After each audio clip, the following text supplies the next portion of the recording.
Order. Questions to the Prime Minister. Kelvin Hopkin. Number one, Mr. Speaker. Thank you, Mr. Speaker. This morning I had meetings with ministerial colleagues and others. In addition to my duties in this House, will have further such meetings later today. Kelvin Hopkin. Thousands of babies are born each year damaged for life by alcohol consumed in pregnancy. Patients affected by alcohol have put immense pressure on the National Health Service, and alcohol is a primary factor in domestic violence and attacks on women. Does the Prime Minister recognise the seriousness of the country's alcohol problems, the damage to lives and billions of cost to the public purse, and will she instruct her government to now address these problems effectively and as a matter of urgency? Well, I can certainly say to the honourable gentleman that I recognise the problems that alcohol causes. He particularly referenced not just problems for pregnant women, but also the issue around domestic violence and the part that alcohol can often play on domestic violence and abuse. That's why when I was Home Secretary, we produced an alcohol strategy. We worked on this issue of alcohol, and the government continues to recognise the importance of this issue and to work on it. Lawrence Robertson. Thank you, Mr. Speaker. Will the Prime Minister join me in paying tribute to the NHS staff who provide us with such magnificent treatment day in and day out? But will she also agree with me that people who miss NHS appointments without cancelling them cost the NHS a great deal of money and also take up slots which would otherwise be used by other patients? And will she consider how she might let those people know of the inconvenience they're causing to the NHS? My honourable friend makes two important points. First of all, I'm very pleased to join with him in paying tribute to the dedication and hard work of all those who work in our National Health Service. And secondly, he's right to point out that if somebody misses an appointment, that actually is a cost on the NHS. And there are many ways, a number of ways, in which this is now being dealt with, including in some hospitals actually sending out text messages reminding people of appointments, not just reminding them of the appointment, but telling them how much it costs if they miss that appointment. Jeremy Corbyn. Thank you, Mr. Speaker. Mr. Speaker, yesterday the Prime Minister snubbed Parliament and snubbed the Brexit Committee's recommendations to bring forward a white paper, whilst at the same time describing the referendum as a vote to restore our parliamentary democracy. This is about our jobs, living standards and future prosperity. Why will it not be scrutinised by this House? Well, I say to the right honourable gentleman that what I did yesterday was set out a plan for a global Britain. I set out a plan that will put the divisions of last year behind us, that will show a vision, that shows a vision for a stronger, fairer, more united, more outward-looking, prosperous, tolerant and independent, truly global Britain. It was a vision which will shape a stronger future and build a better Britain. Mr. Speaker, restoring parliamentary democracy while sidelining Parliament. Mr. Speaker, it's not so much the Iron Lady as the Irony Lady.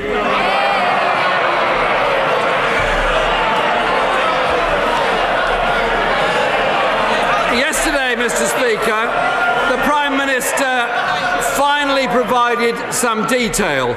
Can I urge her to stop her threat of a bargain basement Brexit, a low-pay tax haven on the shores of Europe? It won't necessarily damage the EU, but it would certainly damage this country, businesses, jobs and public service.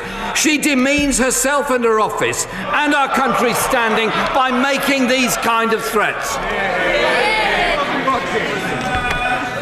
What I set out yesterday was a plan for a global Britain, bringing prosperity to this country and jobs to people and spreading economic growth across the country. But actually yesterday we also learned a little more of the right honourable gentleman's thinking on this issue.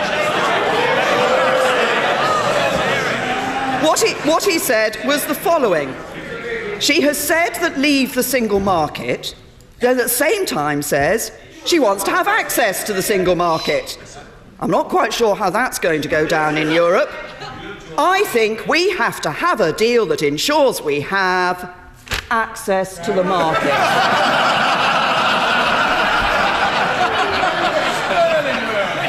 I've got a plan. He doesn't have a clue. Mr. Speaker, she made the threat. Mr. Speaker, she was the one who made the threat about slashing corporation tax. If you reduce corporation tax, the lowest common denominator, this country loses £120 billion in revenue. How then do you fund public services as a result of that? Last year, the Prime Minister said leaving the single market would make trade deals considerably harder. And while we could certainly negotiate our own trade agreements, there would be no guarantee that they would be on terms as good as those we now enjoy. But yesterday the Prime Minister only offered us vague guarantees. Can I ask her, does she now disagree with herself?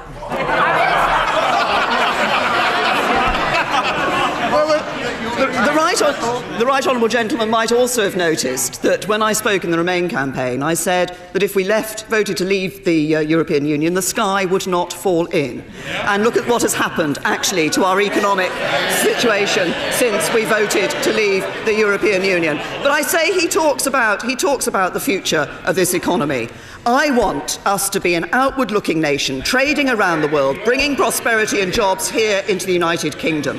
The one thing that would be bad for the economy is the answers that the right honourable gentleman has. He wants a cap on wages, no control on immigration, and to borrow an extra £500 billion. That wouldn't lead to prosperity. That would lead to no jobs, no wages, and no skills. Mr. Prime Minister, the Chancellor said after the referendum that to lose single market access would be catastrophic. A few days later, the Health Secretary said the first part of the plan must be clarity that we will remain in the single market. The Prime Minister said something about frictionless access to the single market and a bespoke customs union deal. Could the Prime Minister give us a little bit of certainty and clarity about this? Has she ruled out paying any kind of access fee to achieve access to what she describes as a frictionless market? I can say to the right honourable gentleman that access to the single market is exactly what I was talking about yesterday in my speech. One of the key principles, the key objectives, is that we negotiate a free trade agreement with the European Union that gives us the widest possible access for trading with and operating within the European Union. And he talks about frictionless access. Actually, this was a separate point, which is about frictionless borders in relation to the customs issue. A very important issue for us in relation to our relationship between Northern Ireland and the Republic of Ireland. And the Taoiseach and I and all parties are absolutely on the single page on this, that we want to ensure that we have the best possible arrangement that does not lead to a borders of the past for Northern Ireland. Jeremy Corbyn. The question was, Mr. Speaker, would we have to pay for access to the market or not? The Prime Minister has not given an answer on that. And yesterday she set out a wish list on immigration referring to skills shortages and high-skill migration. Does she now then disagree with the Secretary of State for Rural Affairs, who told an employers' conference, don't worry, you can still have cheap EU labour after we leave the European Union? The right honourable gentleman talks about access. Yes. The whole point is that we will negotiate a free trade agreement with the European Union that is about the best possible access for British business to operate in the European Union member states and for European businesses to operate here in the United Kingdom. It's about sitting down and negotiating the best possible deal for the United Kingdom. That's what I'm committed to, and that's what this government is going to deliver. My question was about how much we're going to have to pay to have access to the market. Still no answer. Yesterday she talked about the pressure put on public services by migration. Can I just remind her, as one of her honourable friends did earlier, that at the moment there are 55,000 EU citizens working in our National Health Service, helping to treat all of the people of this country. There are 80,000 care workers helping our mainly elderly people. There are 5,000 teachers educating our children. The real pressure on public services comes from a government that slashed billions from the social care budget, that is cutting the schools budget, that's closing A&E departments and walk-in centres and Sure Start centres. So instead of threatening to turn Britain into an offshore tax haven, let's welcome those who contribute to our public services and fund our public services properly so that we do have the fully functioning NHS that we all need and deserve. I made clear yesterday we value those who have come to the United Kingdom and contribute to our economy and our society, and there will still be people coming to the United Kingdom from the European Union when we leave the EU. The crucial issue is that it is this government that will be making decisions about our immigration system for people from the European Union. But yet again, I say to the right honourable gentleman, there is indeed a difference between us. It's very simple. When I look at the issue of Brexit, or indeed at any other issue like the National Health Service or social care, I consider the issue, I set out my plan, and I stick to it. It's called leadership. He should try it sometime.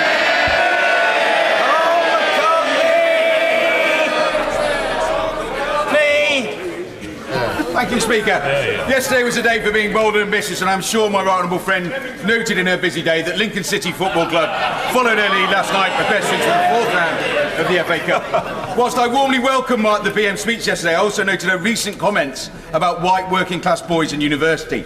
But in 10 years, 500,000 fewer males have gone to university than females. Male exam results are lower at all levels, and fewer males than females start apprenticeships. Despite my raising this issue in a Westminster Hall debate with education ministers, 4 months ago nothing has happened. I asked my right honourable friend, when can we expect to see practical action on closing the gender education gap? Well, can I join my honourable friend in congratulating Lincoln City on their victory last night and say I think it was a fitting tribute to Graham Taylor that they won that match. And he's raised an important point, and I have indeed highlighted the issue particularly of white working class boys, who are the group in society least likely to go to university. We're committed to making sure that every child gets the opportunity to fulfil their potential. That is about ensuring apprenticeships are as accessible as possible, and I'm pleased to tell my honourable friend that the number of apprenticeships started by males has increased this year to almost 50%. But also, universities expect to spend over £800 million this year improving access and success for disadvantaged students. We want everybody to achieve their potential, whatever their background and whatever their gender. Angus Robertson. Thank you very much, Mr. Speaker. Shortly after the Prime Minister confirmed that she wants to take the UK out of the single European market, the Scottish Parliament voted by a large cross-party majority to remain in the single European market, just as a large majority of people in Scotland voted to remain in the European Union. The Prime Minister has said that Scotland is an equal partner in the United Kingdom. Does she still believe this is true, or is she just stringing the people of Scotland along? I might refer the right honourable gentleman to my speech yesterday, where I reiterated my commitment to be working with the devolved administrations to ensure that their voice is heard, that their interests are taken into account as we proceed along this path of negotiating our exit from the European Union. And also, I specifically referenced the Scotland Plan. I understand the Welsh Government will be producing a plan for Wales for us to look at too. That Scotland Plan will be being considered by the JMC on European negotiations tomorrow, I believe. We will be looking at it seriously and working with the Scottish Government on the proposals they bring forward. Angus Robertson. Scotland's leading economic forecaster says, and I quote, that real wages will fall. They don't like experts. Tories jeering and cheering when the forecast for people's income is it is likely to drop by £2,000 and that 80,000, Mr. Speaker, that 80,000 people may lose their jobs in Scotland as a result of the hard Tory Brexit plan of the Prime Minister. Does the Prime Minister believe that this is a price worth paying for her little Britain Brexit? I repeat what I said earlier. We will be working to ensure that we get the best possible deal in terms of access to the single market and continuing to cooperate in partnership with the member states of the remaining 27 member states of the European Union. But the Right Honourable Gentleman once again talks about the possibility of a negative impact on Scotland if Scotland were not part of the single market. His party is dedicated to taking Scotland out of the single market by taking it out of the United Kingdom. Richard Fuller!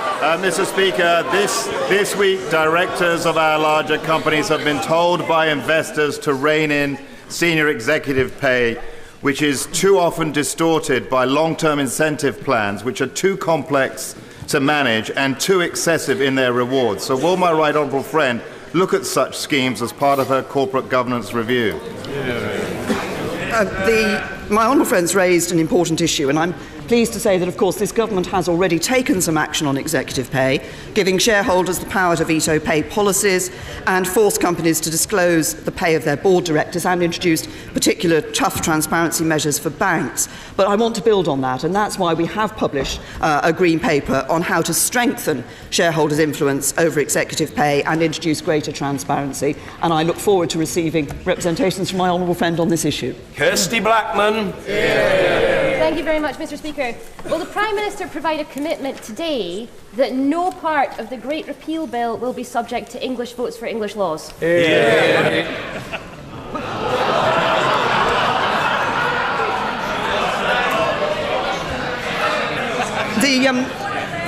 Honourable Lady might recognise that the Great Repeal Bill will have a number of complex issues that it will be dealing with. It will be ensuring, at its heart will be the repeal of the European Communities Act. One of the issues that we will need to look at as we look at that bill and as we look at negotiating our way out of the European Union is the whole issue of reserve matters and devolved matters. But there are many aspects for that. Order! Members of the Scottish National Party, led by the Right Honourable Gentleman on the front bench, who's supposed to be a statesman-like figure, should demonstrate some calm and reserve while they're being answered by the Prime Minister who was questioned. The Prime Minister. The Honourable Lady will know full well that any legislation brought before this House, if any part of it only applies to England, then it will be subject to the English votes on English laws. Nadine Dorries. Thank you, Mr. Speaker. May I congratulate the Prime Minister on her delivery yesterday of an historic, definitive, pragmatic, outward-looking speech, which saw the pound rise to its highest level in 2 years and the FTSE up today. Would she agree with me that a strong and prosperous UK, as she has planned, would be a nightmare for the Leader of the Opposition and the EU ruling class? Well, I agree with my honourable friend. A strong and prosperous Britain is exactly what we want to build as we leave the European Union. It's only a pity that it seems that the Labour Party aren't interested in doing that, and they want to do the exact opposite and bring this economy down. Order. Closed question, Mr. Chris Bryant. Number 3, Mr. Speaker. I always enjoy my visits to Wales, and I hope to visit Wales in the future. There is quite an answer to whether she's going to visit the Rhondda, and I hope she will. I'm happy to accommodate her. I can do bacon and eggs. More importantly, I could take her to see the best brass band in the world, the Corey Band, or for that matter, I could take her to the local food bank. The local food bank, which is based in the closed-down Conservative Club. Oh, the irony. But what's happening at the moment is that since 2010, the government has closed the local courts, it's closed the local tax office, the DWP office and the driving centre. And now the government is intending to close all the tax offices in Wales and centralise them in Cardiff. We feel in the valleys as if we're just ignored by the government. So can I just beg her to change direction and start putting government offices in the small towns, villages and valleys of this country? Well, can I say to the Right Honourable Gentleman that the last time I looked, Cardiff was actually in Wales. He says we're going to take offices away from Wales, but we're going to put them in Cardiff. I think he might find that this... The whole point about what the HMRC is doing is that they're moving from outdated offices to large, modern regional centres. That's going to make it possible for them to modernise their ways of working. It will make tax collection more efficient, and it will actually improve customer services by HMRC. Miss Green! Thank you, Mr. Speaker. I welcome my right honourable friend's speech setting out a plan for global Britain. It clearly shows this side of the House is listening to the British people. Would my right honourable friend commend this approach to the council leaders now considering the Greater Manchester Spatial Framework consultation responses, as they need to listen to the people, give us better infrastructure and protect our green spaces? Well, I thank my honourable friend for his comments, but also for raising this issue. I understand that the consultation on this spatial framework closed earlier this week, and I understand that there's been a huge amount of interest among local people in this, and I would simply echo his comment that it is absolutely right to say that local leaders should take all representations that have been made into account. Ian Blackford. Thank you, Mr. Speaker. In the United Kingdom, we have 14 regional markets for electricity distribution, and Highlanders and Islanders are facing higher prices because of where we live. Electricity distribution charges for the north of Scotland are an eye-watering 84% higher than distribution charges for London. The Prime Minister talks about fairness. Will she introduce a universal market for electricity pricing and stop penalising Highlanders and Islanders? Those of us that live in the coldest, windiest places are discriminated against by her government, and it must end. Well, the honourable gentleman draws attention to the fact that, of course, geography does have an impact on these matters. He talks about living in the coldest and windiest place. Obviously, one of the issues that's interesting to look at in relation to Scotland is the whole question of renewables and the opportunities for renewables that appear in Scotland. But I can tell him that we are looking at the impact. We're looking at making sure that energy markets in the UK are indeed working properly. Andrew Selous. Very pleased that the Prime Minister has said that she will take the necessary action on air quality to deal with the 40,000 premature deaths it causes across our country every year. As I know she believes in her government leading by example, will she make sure that all diesel cars are removed from the government car service as soon as possible?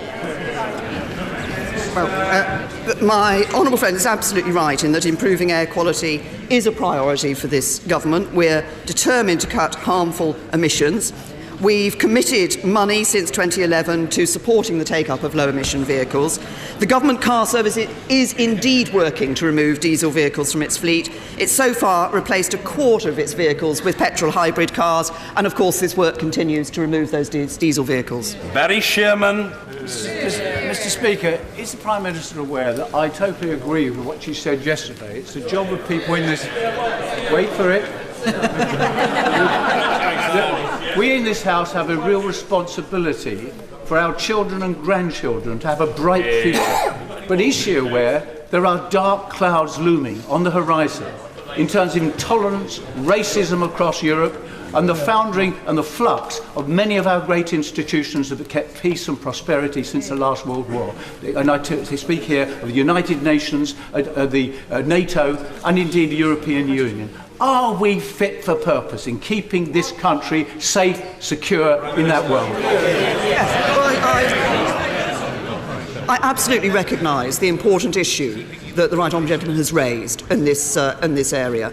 And it is precisely as we move out of the European Union, the United Kingdom will be more outward-looking. We will be looking globally. We want to ensure that we continue to play our part in the United Nations, that the United Nations itself is able to do the job that everybody wants it to do. We want to make, obviously NATO has been the most important bulwark in terms of maintaining the safety and security across the European continent. That is why we are continuing to support NATO, and indeed British troops are in Estonia, there's British forces in Poland, in Romania, continuing to show our commitment to NATO. And the thrust of my speech yesterday was that we want a strong strategic partnership with the European Union. We want that access to the single market, that free trade agreement, but we also want to continue to work with them on justice and security matters, because now is not a time to cooperate less, it's a time to cooperate more. Paul Scully. Delighted at the third round replay where Sutton United won 3-1 against Wimbledon. But what their pressing issue is, what will make them really happy, is to be able to get into work on a day-to-day basis. Does the Prime Minister share my cautious optimism that the return to talks by ASLEF and Southern can actually provide a long-lasting solution for hard-pressed commuters?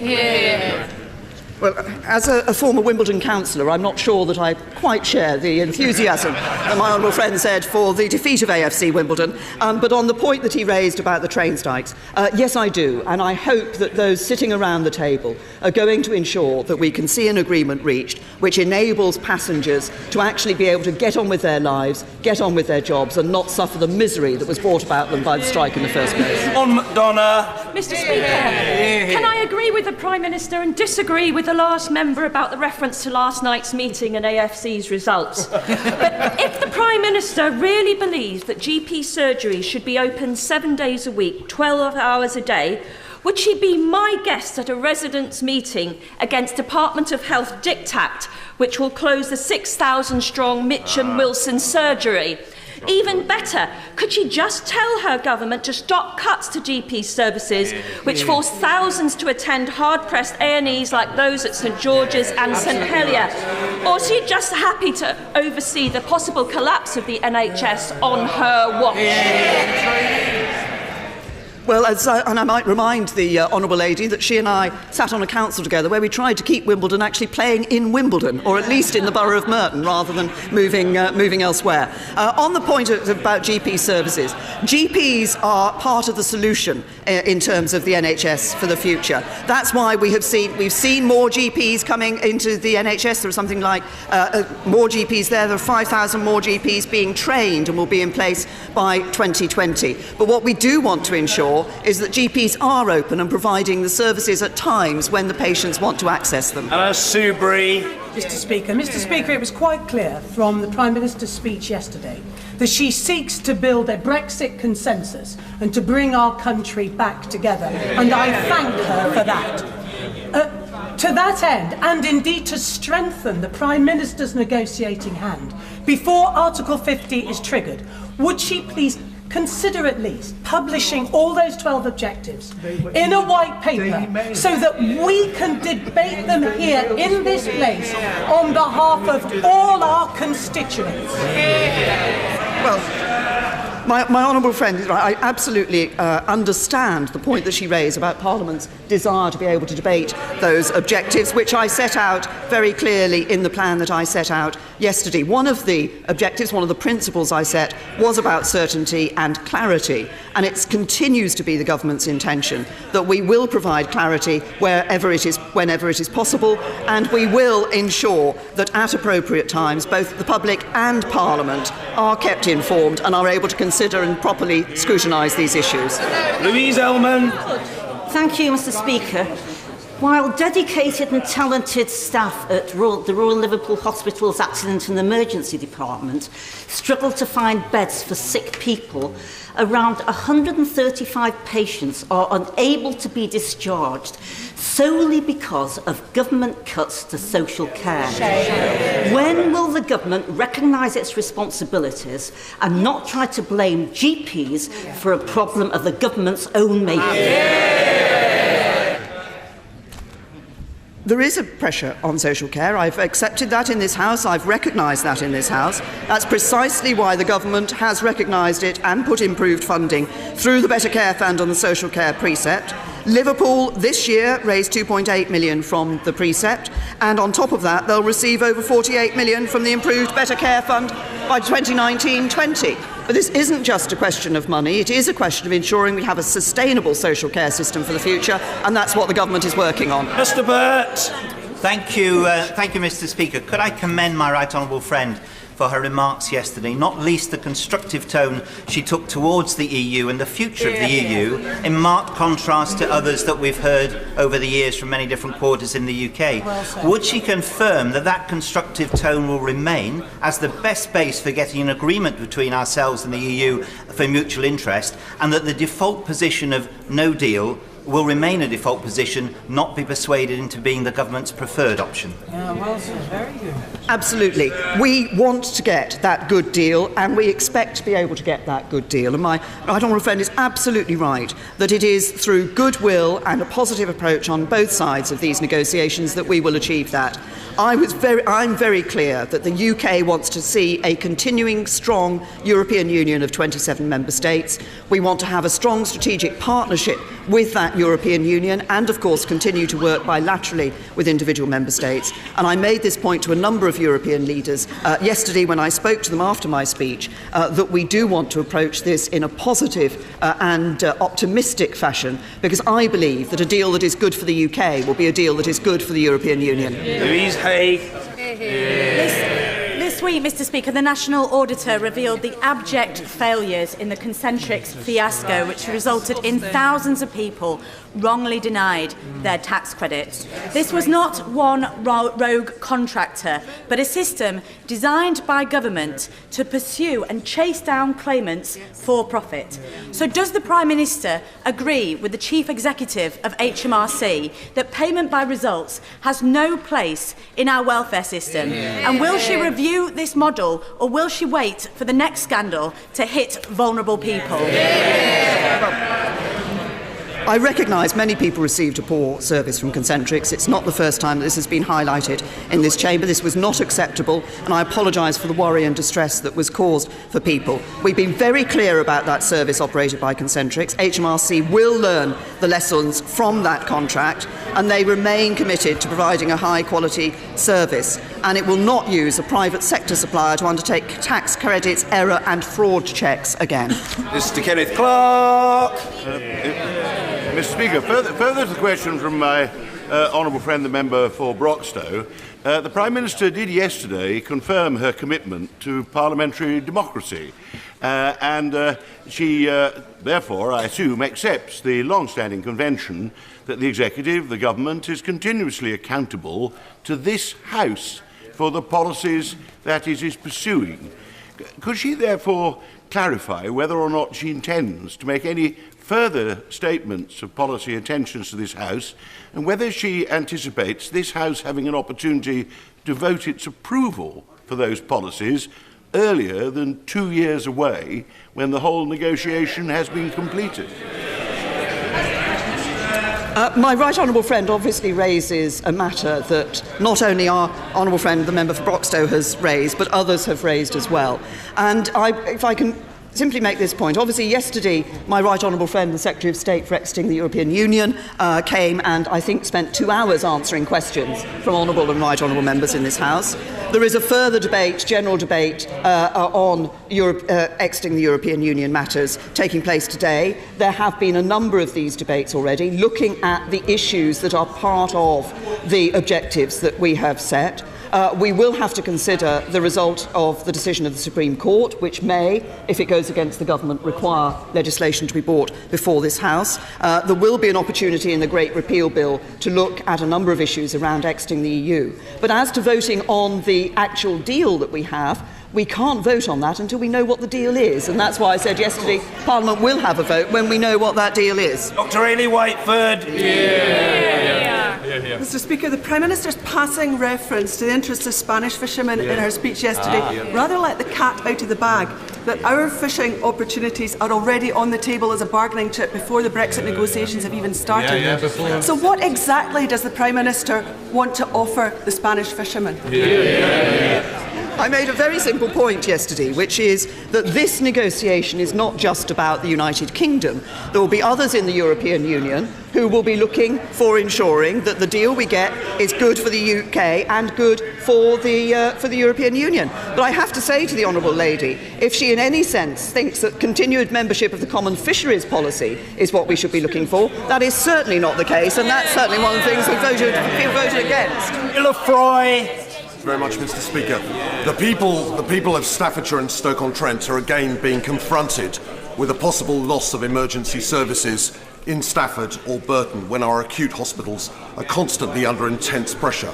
Would the Prime Minister agree with me, my honourable friend, our honourable friend for Burton and other local MPs that closing A&Es is no way to deal with increased, real, not imagined need?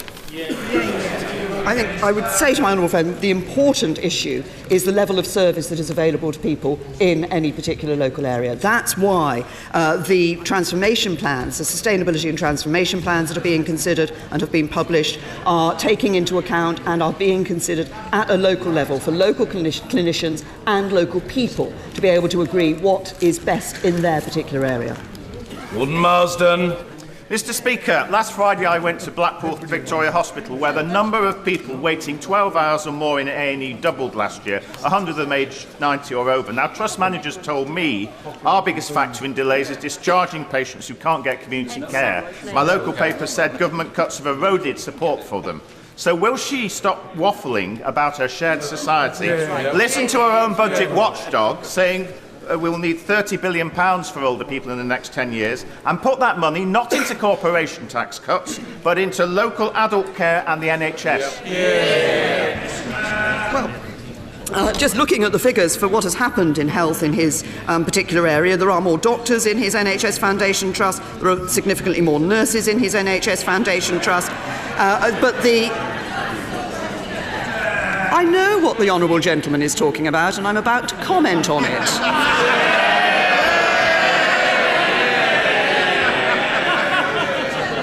But the honourable lady who is shouting from a sedentary position might have recognised that he started off talking about the NHS, which is what I'm also commenting on. Order! I'm not having an exchange across the dispatch box or across the House at this point. Order! The Prime Minister was asked a question, and she... Order! I require no help from the honourable gentleman, which is of zilch value. The Prime Minister will answer, and she will be heard with courtesy, including by the honourable gentleman, the Prime Minister. Mr. Speaker, the honourable gentleman asked me about pressures on the National Health Service. We are seeing more doctors and more nurses in his Blackpool Teaching Hospitals NHS Foundation Trust, and health funding in the honourable gentleman's area will be £3 billion this year, and this will be rising up to with a further £450 million by 2020-21. But in terms of the issue of social care, as I have said in this House before, we are putting extra money into social care. We're giving local authorities the opportunity to raise more money and spend it on social care. But this is not just about more money. It's about ensuring best practice is spread throughout the country. And it's about a long-term solution to sustainable social care for the future, an issue that has been ducked by governments, including a Labour government, for 13 years. Matt Warman. Thank you, Mr. Speaker. On Friday, the east coast of England faced the threat of a tidal surge that endangered tens of thousands of homes and thousands of lives. A simple change in the weather meant that flooding was averted, but will the Prime Minister join me in praising the response of the emergency services planning ahead, involving the Army, the Coast Guard, the Fire Service and the ambulance and the police to make sure that the best possible plans were made? And will she further join with me in making sure that the public know that these warnings in future should always be taken seriously? Well, my honourable friend raises a very important point. I'm very happy to join with him in commending the action of all those in the emergency services and our armed forces, in local authorities who work so hard to make sure that this problem that was being dealt with, as he said, a change in weather took place, but it is absolutely crucial that when these warnings are given, people recognise that they're given for a very good reason, and they are given because there is a concern about the danger that could take place. And the efforts that put in protected tens of thousands of properties. And I'm pleased to see that the work that we have learned from previous flooding incidents, and I think the work between emergency services, local services and the armed forces was much better coordinated than perhaps has been in the past. And so we've been able to learn from flooding in the past. Michaelia. Mr. Speaker, in response to the Honourable Member for Broxtowe, the Prime Minister talked about her desire to give clarity around our exit of the EU. Many of my constituents are European citizens, paying tax here, bringing up their families. What assurance can she give them about their future, particularly if they change employer or are freelancers? One of the objectives I set out in my speech yesterday was what I have said before, which is about the guaranteeing of rights for EU citizens living here in the UK, but I also want to see the rights of UK citizens living in the 27 member states being guaranteed as well. I remain open, and I would encourage others to agree with me, others across Europe, to agree with me that this is an issue we should look at an early stage, and as early a stage as possible, in order to give people the confidence and reassurance that she is looking for. Thank you, Mr. Speaker. In supporting my right honourable friend's endeavours in facing the difficult challenges in both social care and the National Health Service, can I invite her to endorse the concept and continuance of community hospitals in our market towns across the country? They perform and provide a vital piece of the jigsaw in our National Health Service, such as that of the Westminster Memorial in Shaftesbury, in my constituency. Well, I'm sure that, as my honourable friend says, the Westminster Memorial in Shaftesbury is providing good services for local people. What the structure of the local services should be, of course, is a matter for discussion at that local level, and what is crucial is that local clinicians agree, and others agree, that we have a safe and secure service for people, and that they are provided with the NHS services they need at the most appropriate level. But I fully accept the point my honourable friend is making, is that very often we think only of major district general hospitals and acute hospitals, but actually the NHS is made up of many different parts, and what we need to ensure is that patients are being treated at the most appropriate level for their needs. Finally, Hal Williams. Thank you, Mr. Speaker. How can abandoning membership of the Customs Union that takes 68% of Wales's exports, including crucially 90% of our food and drink exports, and which supports 200,000 jobs, cause anything other than calamitous self-harm? What we will be doing is negotiating a free trade agreement with the European Union to get the best possible access for trade with the European Union. But we also want to be able to negotiate deals, trade agreements with other countries around the world. A number of countries have already expressed interest in doing that with us. We want to do that to open up and see new export markets being delivered for businesses here in the United Kingdom, including for the sort of trade that he's talking about in Wales. And in the customs aspect with the European Union, we want to have an arrangement with them that will have as frictionless borders as possible.